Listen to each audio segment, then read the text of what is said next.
ரொம்ப soft and பஃபியாக non veg paneer butter masala restaurant ஸ்டைலில் ரொம்ப ஈஸியாக வீட்டில் எப்படி பண்ணுறதுன்னு பார்க்கலாமா? ஃபஸ்ட்டு நான் பண்ணுறதுக்கு ஈஸ்ட்டை ஆக்டிவேட் பண்ணி வச்சுக்கோங்க. நெக்ஸ்ட்டு ஒரு பவுலில் மைதா மாவு 3 கப், அதோட 2 ஸ்பூன் நெய் விட்டு அப்புறம் தேவையான அளவு சால்ட் போட்டுட்டு நம்ம ஆக்டிவேட் பண்ணி வச்சுருக்க ஈஸ்ட்டை ஆட் பண்ணி நல்லா பிசைஞ்சு ஆயில் அப்ளை பண்ணி ஒரு 1 hour 2 hours அப்படியே நல்லா உப்பி வர வரைக்கும் மூடி வச்சுருங்க.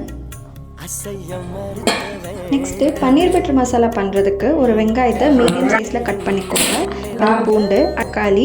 நெக்ஸ்ட்டு ஸ்டவ் ஆன் பண்ணிவிட்டு ஒரு பேனில் பட்டர், அப்புறம் அதில் பட்டை, கிராம்பு, நட்சத்திரப்பூ, 3 காஷ்மீரி சில்லி, அப்புறம் பண்ணி வச்சுருக்க வெங்காயத்தை போட்டு கொஞ்சம் கோல்டன் ப்ரௌனில் வதக்கிட்டு அப்புறம் தக்காளி, வெள்ளைப்பூடு, இஞ்சி, முந்திரி பருப்பு இதெல்லாம் வதக்கிட்டு ஸ்டவ் ஆன் வச்சுருக்க மாவை பார்த்தீங்களா எவ்வளோ புசு புசுன்னு இருக்குது. இதை சப்பாத்தி கட்டையில் தேய்ச்சி அதை கட் பண்ணி உருண்டை பிடிச்சி வச்சுக்கோங்க. நெக்ஸ்ட் பன்னீரை குட்டி குட்டியாக கட் பண்ணி வச்சுக்கலாம். நம்ம மசாலாக்கு ரெடி பண்ணி வச்சிருந்ததை அரைச்சிக்கலாம். இப்போ ஒரு பேனில் கொஞ்சம் பட்டர் விட்டு கட் பண்ணின பன்னீரை ஃப்ரை பண்ணிப்போம். அதே பேனில் நம்ம அரைச்சி வச்சிருந்த பேஸ்ட்டை ஊற்றிட்டு அது கூட 1.5 ஸ்பூன் சில்லி பவுடர், 1 ஸ்பூன் மல்லி பவுடர், தேவையான அளவு உப்பு போட்டு நல்லா கொதிச்ச உடனே ஃப்ரை பண்ண பன்னீரை போட்டு கஸ்தூரி மேத்தி, சுகர் போட்டு லாஸ்ட்டாக பட்டர் போட்டு ஆஃப் பண்ணிடலாம். நெக்ஸ்ட்டு நம்ம பேட்டரை உங்கள் ஃபேவரட் ஷேப்புக்கு தேய்ச்சிட்டு அதில் டேஸ்ட் இன்க்ரீஸ் பண்ணுறதுக்கு கொத்தமல்லி அப்புறம் வெள்ளை எள்ளு தூவி தவால போட்டு மேலே கொஞ்சம் பட்டர் அப்ளை பண்ணி பபுளாக வந்ததும் திருப்பி போட்டு